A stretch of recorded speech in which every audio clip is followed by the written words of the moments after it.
we are good to start with the NoSQL database and the HBase. And in the NoSQL database, what is going to be our focus is basically the HBase. And so when we'll see the landscape of the NoSQL database, it has multiple database which qualify itself as a NoSQL database. And when we talk about the NoSQL, it has several definition of the NoSQL. Like some people call it like not only SQL, or some call it just NoSQL. There is like no select star kind of a stuff, right? But only thing, right? Whenever you are talking the NoSQL database, all the database has its own differentiator in terms of what kind of the functionality they offer. Only thing common what you will find in all these NoSQL database, that they don't have the SQL interface. So that's the only thing common. Apart from that, you have the multiple NoSQL database, and they all have their own way to access the data, put the data in that, delete the data, and all those stuff. So we'll understand about this, like how we interact with the NoSQL database and how we work with that. Okay, so when we talk about today's world, right? When we talk about the today's world, especially where you have the huge volume of the data, and basically the data is not something which fits exactly in like very normalized kind of the data or the structured data what we used to have in last 20-25 years, where majority of the the data which used to come to us, it used to be in the form of the structured database, and we used to normalize all those data, and then we used to store inside our data warehouse. But when the companies like the Google, Facebook, Twitter, they try to scale with all these the web kind of the presence they had, and the kind of the data they were getting, and the main thing in terms of the speed what they were looking for. So to get all the data set which they had, and combine that data set and then present on their site, or the whatever the interface they had, basically the web interface, they faced a lot of challenge in terms of the way we used to store the data. Okay, so that's like the one of the challenge they had, right? So when you talk about any kind of a RDBMS system or the database kind of the system, you have basically like when you go for a RDBMS kind of the setup, what you do is first you get a kind of a cluster machine, you install some kind of the RDBMS software on that, whether it's like MySQL, or you get it from some particular vendor. And then you start using your database, you connect it to your web interface or whatever way, you start inserting the data in your database. And then slowly what happens as your the size of your database starts growing, you start getting the problem in terms of the performance, your the latency start increasing. And at that point, right, what you try to do is you try to put some kind of a caching layer in front of your database, so that you can access it in a faster way. But the caching has its own limitation in terms of how much you can put. And then what you do is you try to basically like try to relax some of the RDBMS the constant what we have, like you try to drop index and try to have like denormalize kind of the tables to avoid certain joins, and those things little bit give you like improvement in terms of the performance or the data what you look from your RDBMS kind of storage. And then also, like if your database performance doesn't increase, then in that case what you do is you start having like pre-computed materialized view, like where you can just write some SQL and you can get the data. Right. So once you travel this particular journey, like starting from setting up a RDBMS kind of the system, adding a caching layer, dropping index, putting denormalized table, having a materialized view, you basically move away from the benefits which RDBMS offers in terms of differential integrity or the indexing or ACID kind of transaction, right? So when a company like Google started basically storing their data, and the data which Google had is basically the data which was coming from the internet. One of the challenge they had is like the way they wanted to use the data cannot be stored in the way how the RDBMS were designed, or the way they were storing the data. So at that point, what happened? Google did a step back kind of the approach, and the approach was like to design something which will be able to meet the need in both the terms. One is like the scalability, because the volume of the data, as well as in terms of the performance, because the data need to be accessed in a particular way where you don't want to have basically the normalized kind of the data. You are okay to have the denormalized data as long as it gives you the performance. So that's where all this whole stuff is started, and Google implemented this whole concept in something called the big table. So like how the whole journey of the Hadoop is started from the Google, where Google published the MapReduce paper, Google file system. So on the same line, Google had the third paper, that's basically the Google big table paper. And that paper, people at the open source community, they took that and they implemented the whole stuff as part of this Apache open source umbrella. And that particular stuff is called something called HBase, that we are going to focus. Right. So when we talk about HBase or or the NoSQL database, so as we see here, like the example of the Twitter, right? So okay, I have a comment here. Let me take that. From Pradeep, right? So Pradeep says, okay, Angela Jolie is not a problem. Okay, okay. So yeah. So the thing what we are trying to bring it here is like, if you talk about the Twitter, if you talk about LinkedIn, Facebook, right? All these has the huge volume of the data that need to be basically stored and processed, and it cannot be stored on a single machine or in one particular database. And the data what you store is basically have the changes kind of the schema and as well as the kind of the structure what you store, right? So all those have like similar kind of the challenge which you are dealing with. So, to store all these kind of data which you are getting, right, you need a system which will be able to meet a certain kind of requirement or a certain kind of the characteristic, and based on that, you will be able to basically come up with a solution.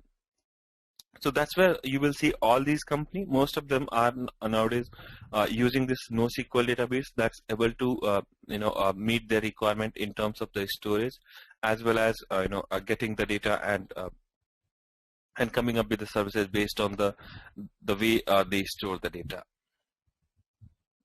Right. So all these examples which we saw here are like be it Twitter, LinkedIn, Facebook, right? So all these have like few things common. They are dealing with a huge set of the data.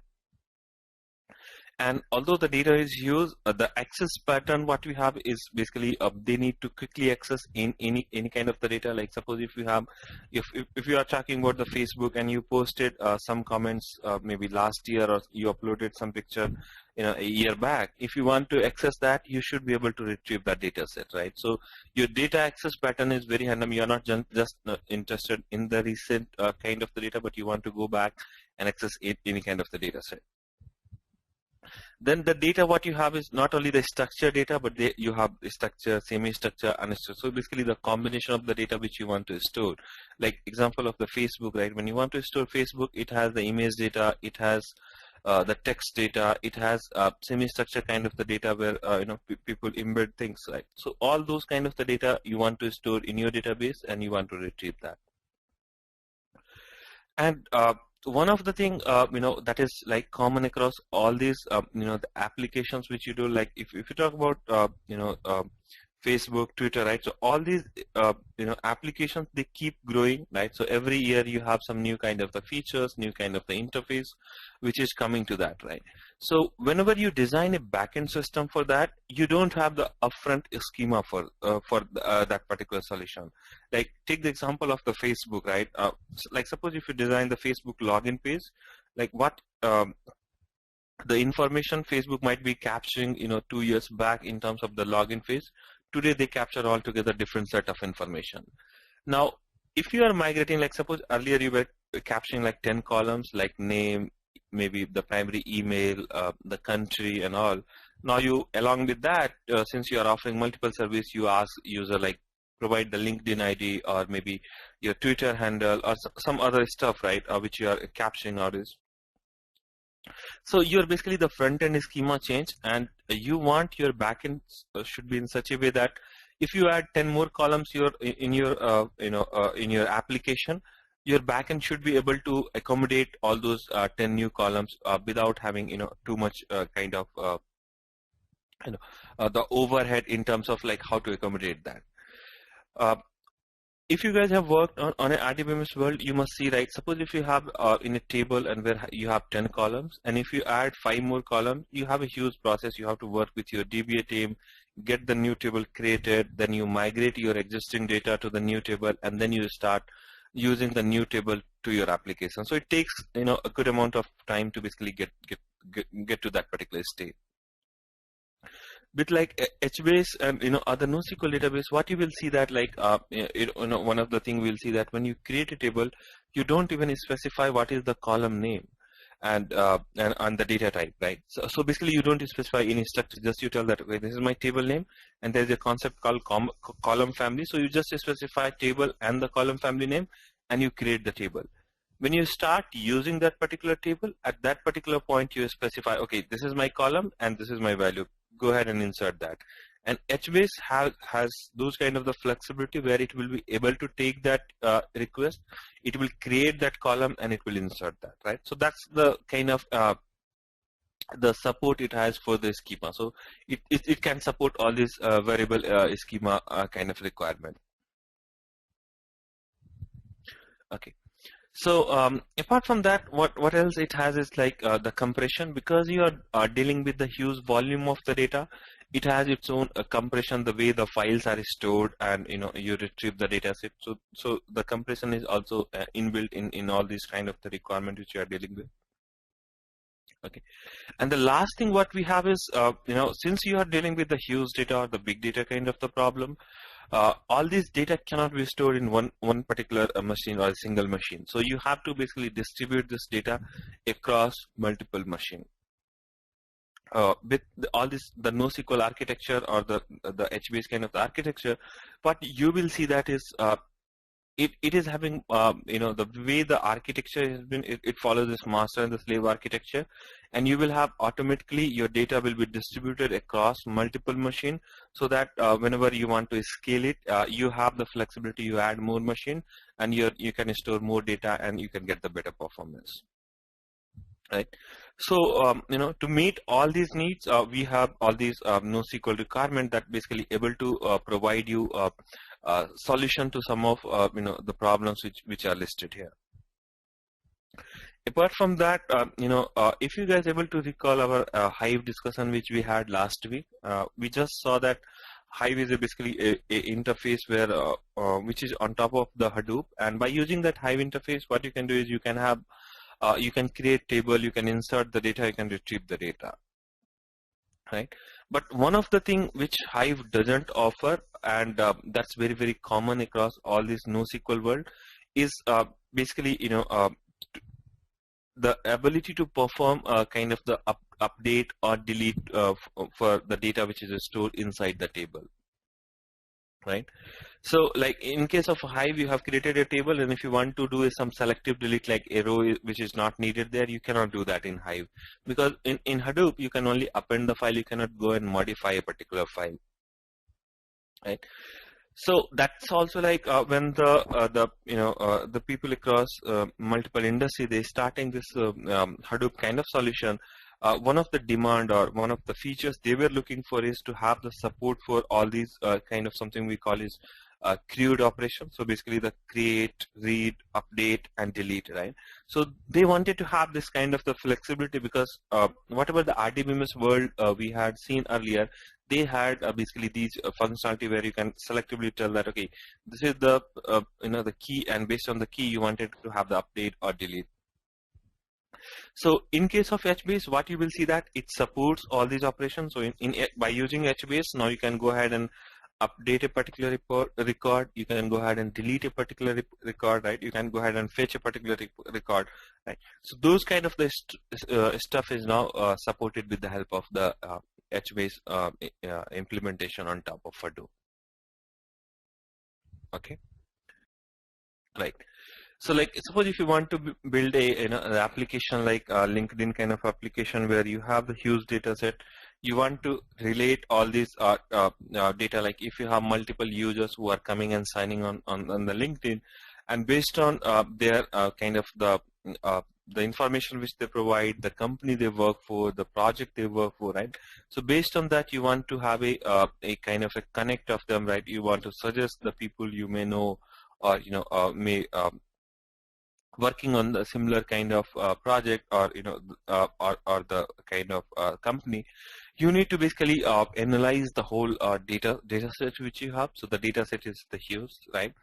And then you want to bring the data set together so that you know that, okay, if the two people have the working for the same company, the chances of they may know each other is very high, right?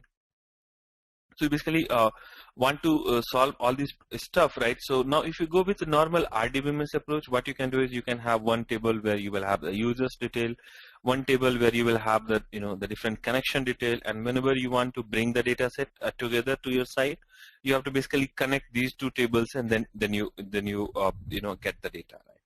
In case of the HBase kind of the table, what you will see that you can have all those data is stored, like a particular user and what all connection that particular user have, all those can be stored together as a single row, and with a single API fetch you can insert the data, update the data, and get the data, right? So those kind of stuff now are possible to do in altogether different way than we have been doing with the help of the relational database kind of the system.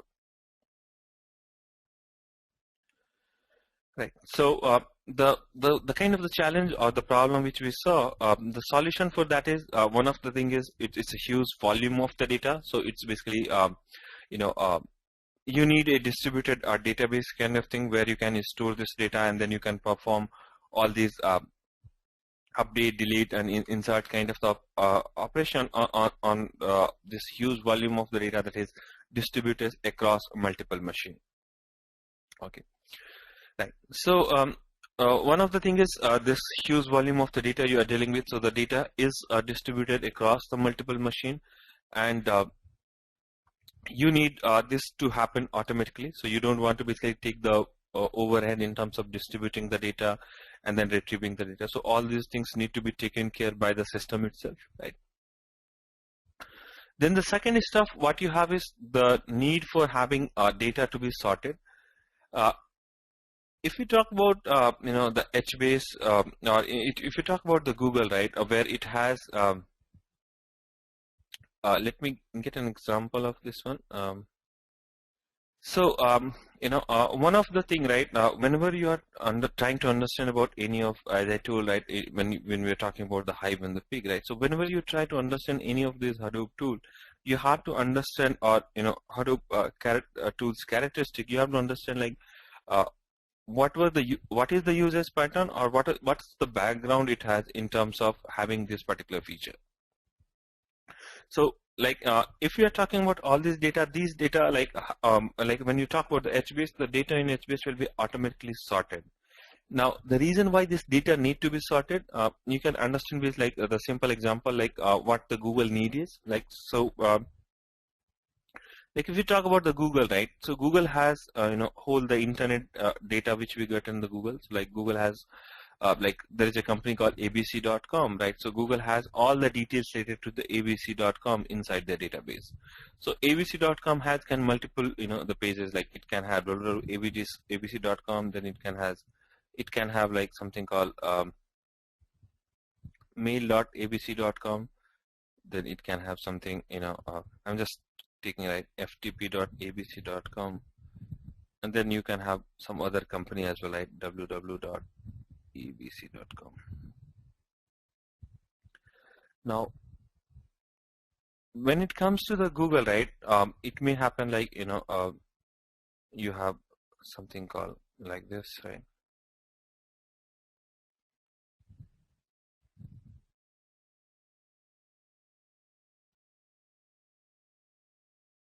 Your data the Google may have the data something like this way, right? Now when it comes to the, like somebody, if they're looking to, like for this company like abc.com, like suppose if you work for that and you just want to access the email, in the Google, just you are going to do something ABC, right? You're going to search for that. Now, Google need to have a mechanism to identify from this huge volume, like you have, millions of the pages which you have hosted on the internet. From there, it has to fetch out all the pages that relate to the ABC. Now, when you try to do that, one way is like it can display like this way, where the first page is abc.com, then second EBC, and then EBD kind of thing. Now, instead of that, what Google does is Google, whenever you store, or Google, whenever you store anything, they basically store all this kind of information in a very sorted way. So basically, when we talk about the Google, it will store these pages something like this, abc.ww, and these are based on the pattern, like how the people uses these database. abc.mail, then it will be something like com.abc.ftp. Guys, not just basically paying attention in the sorted. All I want to bring you here is like why we need the data to be sorted. So now, if you have store your data in this particular way, where you have the sorted the data, like so, maybe this will come first, right? I think this will come last. Right. So now, if somebody comes and search for ABC, Google can link all these pages together. So it has to okay, com.abc, and this find this all these pages, and based on that, it can list all the first 10 pages that will belong to abc.com. So so this is like one of the requirements. Similarly, if you talk about the Facebook or the LinkedIn, so there also the user details will be sorted internally, so that you can find all the related stuff together. So by default, you will see all these HBase kind of storage. They have the data that will be sorted. This is like one of the example based on like the real the use case. You will find a lot of the requirement where you want all these data set to be stored together. Then the second stuff, what you have with all these databases, basically the sparse data store. So what the sparse data store is like, if you design a Facebook kind of the application where you put like 100 columns or 100, like if you are getting the information about the profile creation, you have all the set of all a set of questions which you want to ask from the people, but hardly anybody provides all those information. So some may provide you the the location they are or the profession they are working for, but most of them, they may not provide that.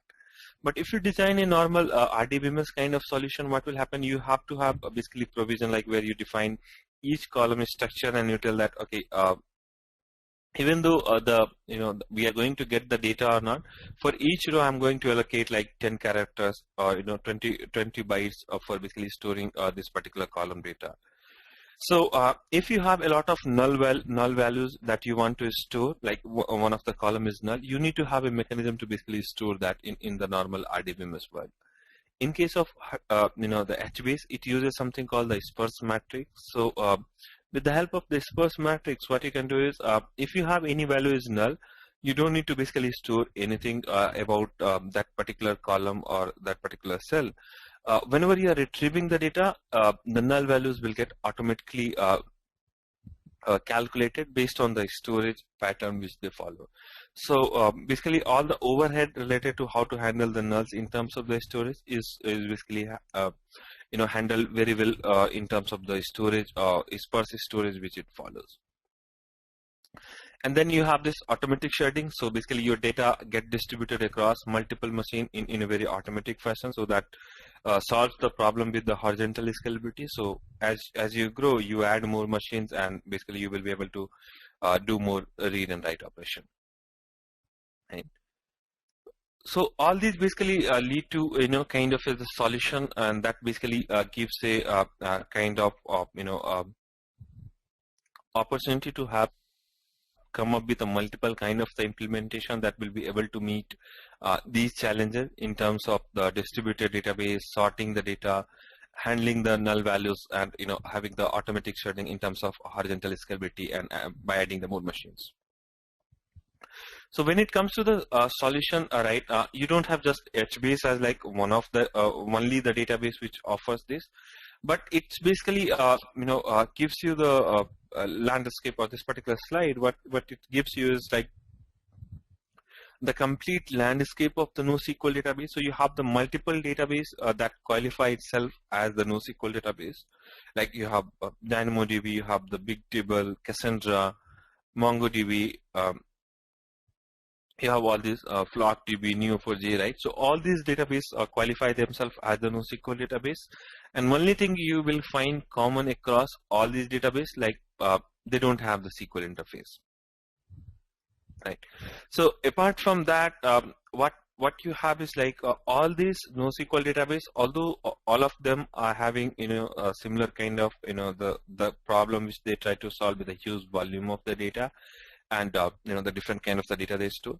But based on their characteristic, they are basically categorized in all these 4 categories which you see on your screen.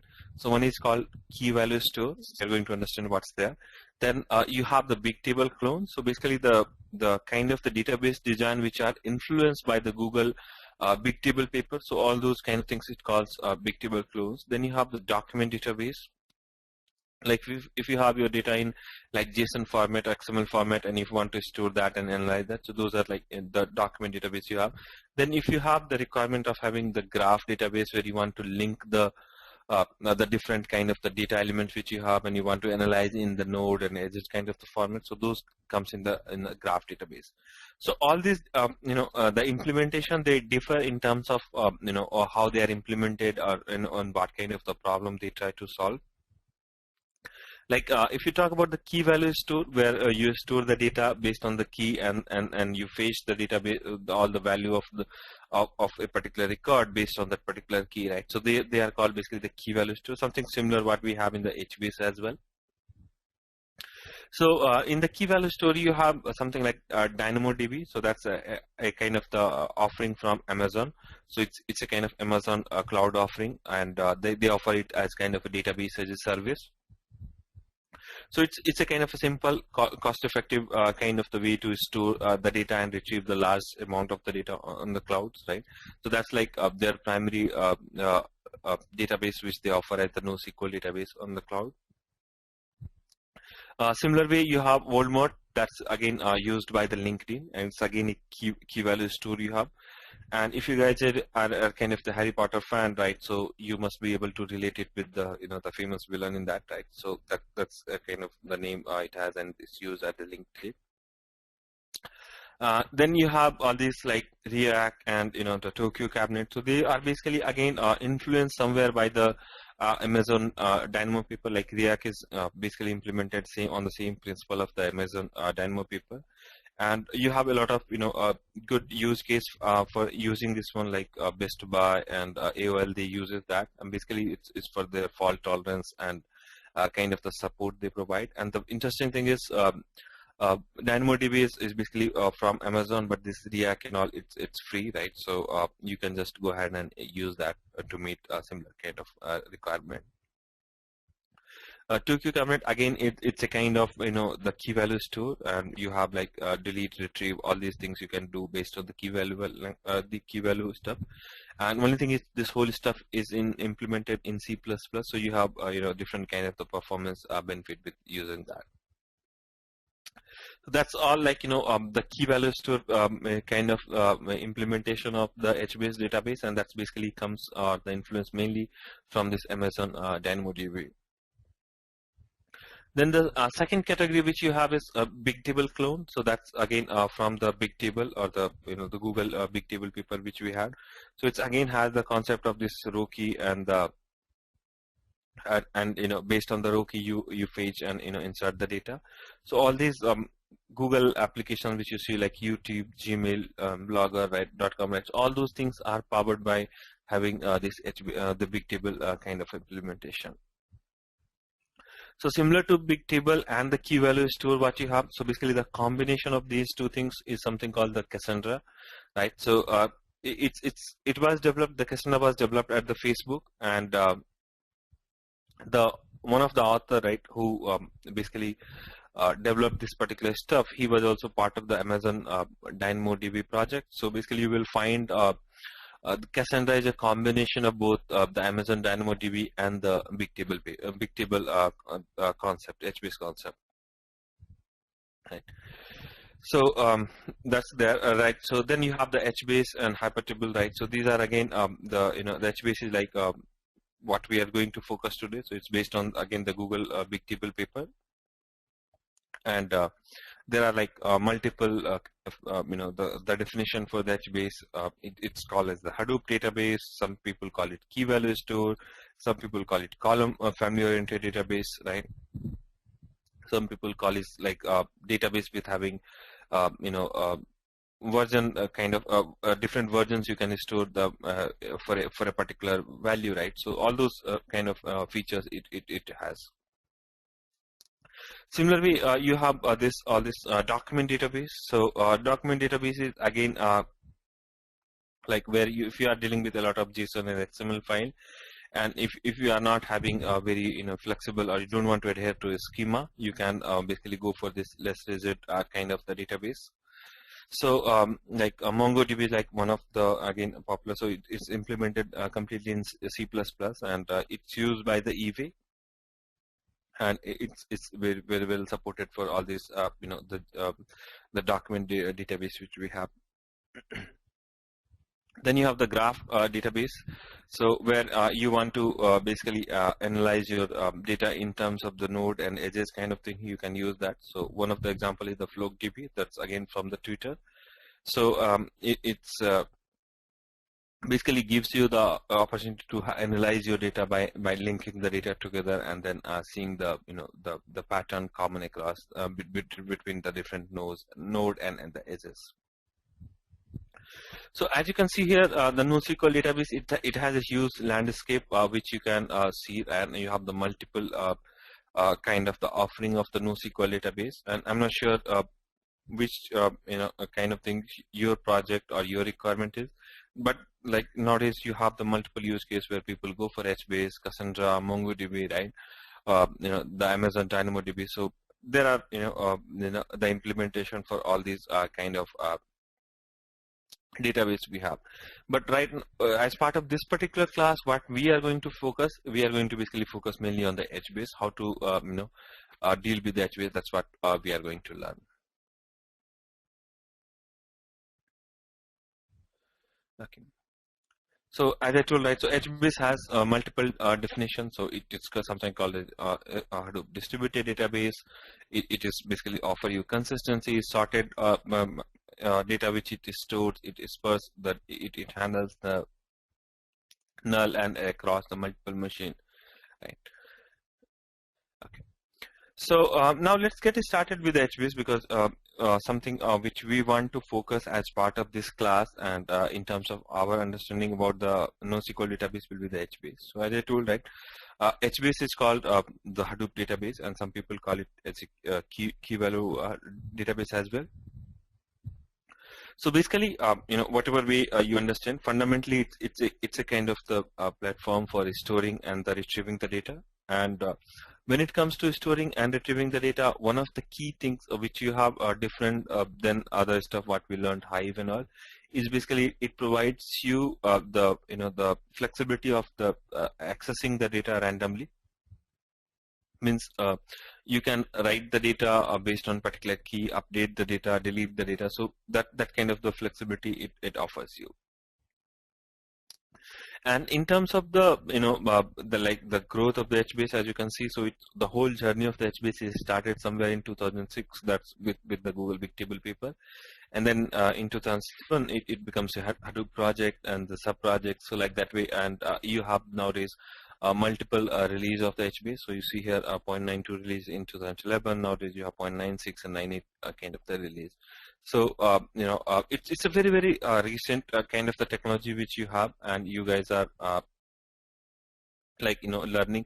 Although we are talking about the HBase, there are a lot of the bug fix, a lot of improvement in terms of the challenges which we have in HBase is going on, guys. And what you will find is it's very interesting to learn about all this stuff, because if you talk about few years back, nobody was talking about all this NoSQL database. Everybody was very comfortable with using SQL kind of an interface, but last 3-4 years, right, the people to meet the need in terms of the volume and the speed, everybody is moving from SQL to the NoSQL database, and that's where you will see that HBase like being one of the offering there, since it's free and it basically works on the similar kind of underlying architecture. That's basically the Hadoop architecture. So we'll see about the HBase architecture as well, how it stores the data and all. Right. So when you talk about the HBase and the normal RDBMS, so there are certain difference which we need to understand. So when you talk about RDBMS, it stores the data row-oriented form. So what it means that each row will be stored. All the columns for a row will be stored together. When you talk about the HBase, it's basically the column-oriented. So all the value for a particular column will be stored together.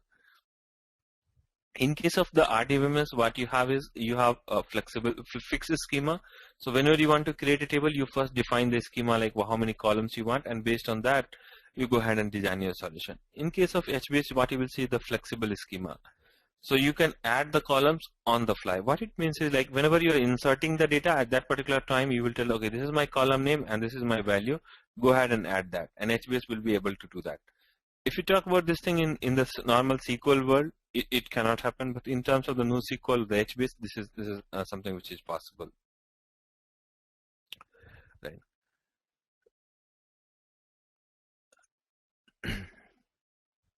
So again, since HBase, I told it handles the null value, the storage, it uses the sparse matrix, so it's able to handle all these the fields which are null very gracefully. You don't need to basically have any kind of the overhead in terms of the storing and retrieving all those columns which are null. But in case of the RDBMS, it is not optimized for that. So you see some kind of the performance hit when it comes, like the column has a lot of null values. Right.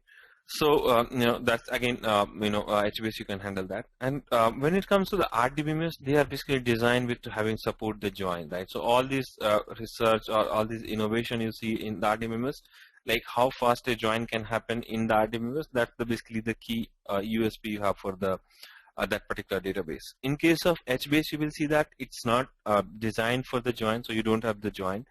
It offers you, in fact, instead of the join, it offers you to store the data in denormalized way. So you store all the columns which you need together, and you can retrieve that. So it's not something where you need a lot of the join. You can go with HBase. But in case if you need join, as we saw in the MapReduce, advanced MapReduce class, you can do the joins, because since underlying architecture is Hadoop, so you can still do the joins with the help of the MapReduce, but not very flexible or easier compared to what you have in RDBMS. So in case of the HBase, it has very tight integration with the MapReduce. So you can, since it's offering on top of Hadoop, so you can always use all this MapReduce concept on top of this storage. But in case of RDBMS, you don't have any such concept like the MapReduce way of processing. In case of the HBase, you have this horizontal scalability. So whenever you want to grow the size of the data or the processing, right, you can add more machine, and your whole whole infrastructure can scale based on the number of the machine which you had. In case of the RDBMS, it's very hard to basically scale, because if you want to scale up your database, you have to work with the vendor, get more machine, and basically wait for the next release, and based on that you go for that.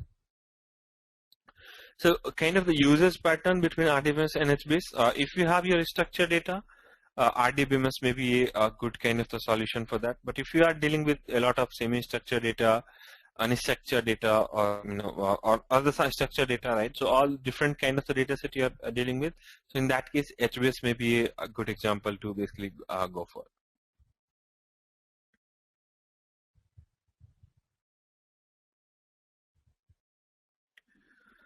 Right. So when to use HBase? So one of the thing is, like, when you are dealing with all kind of the data structure and structured data, you can go with HBase. When you have the high volume of the data that to be stored, so again HBase may be like one of the solution, because it has this horizontal scalability. If you want to have the column-oriented data, right, where you want to retrieve all the columns together, right? So like suppose if you want to find how many people are from a particular geo or particular country, right? So where you want to analyze the data based on the column, you can do that.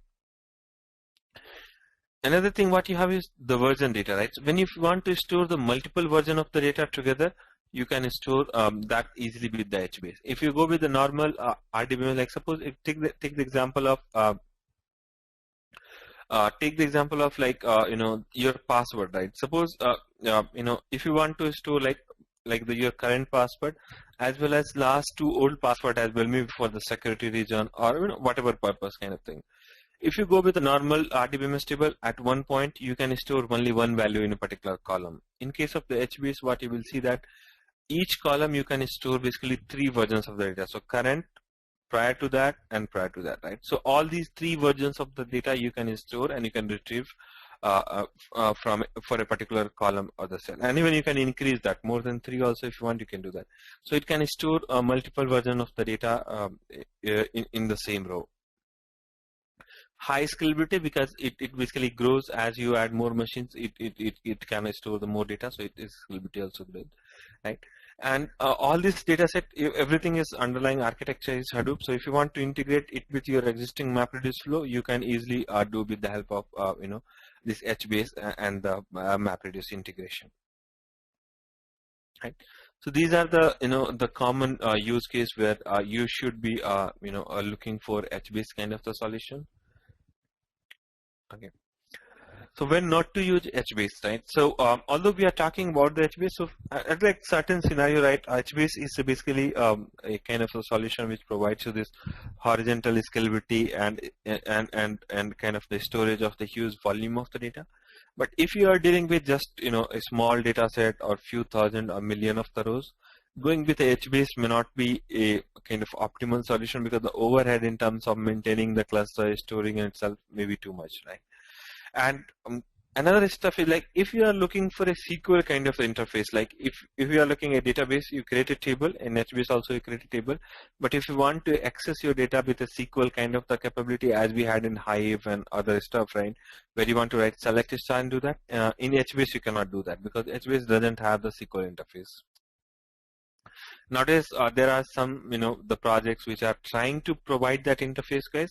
But then again, it has the limited kind of the capability as well as the latency involved in that.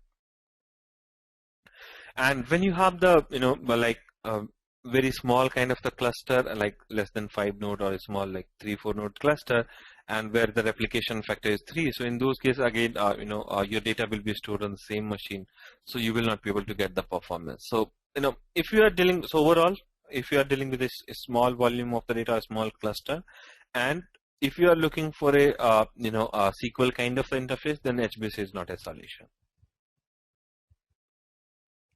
Like in terms of the capability, HBase you can run on a single laptop as well, as you will see, right? On virtual machine you can run that, but then it's just for the development purpose, not something as a machine you can use that. Okay. So there are, the multiple use cases like Facebook uses this for their messaging system. So it's a kind of able to handle this. Right. So HBase, it is a scalable, robust kind of a solution, distributed, column-oriented, real-time supports, right? So it needs the real-time need, right? Key value kind of thing, you can store and retrieve the data based on the key. Open source project, and basically it has a linear kind of growth. You add more machine and your performance increases. So not only the Facebook, one of the users, so you name any big kind of especially all this web company or any huge volume of data, they are using all these implementation which can handle this data, like Twitter, Facebook, Yahoo, Trend Micro, right? So all those have this the HBase kind of solution, and they are able to use this HBase to meet their real-time data storage and the analytics. Like suppose if you have a site where as soon as the user is seeing a particular page, you want to basically analyze that and feed certain content. So all those kind of the solution you can build with the help of the HBase. Okay. Okay. So before I go and more about the HBase, guys, are you guys able to get the understanding about the HBase? What kind of the database it has? So what the key feature of the HBase we have? So now Okay, so now there is two approach, guys. We can take it, right? So basically, one way is to since we are talking about the HBase, right? So one is like we have a couple of slides which will basically show you the schema or how the HBase is stored. Uh, that's the one way to basically take that. Other way, what I find generally effective is if you start seeing the HBase, how it looks like, how we create the table, and then you come back to the slides, then it make more sense to understand basically what is the row key, what is the column family, what is the column family, what is the column name and the value, right? Okay, demo first. Okay, so let me get the HBase machine here.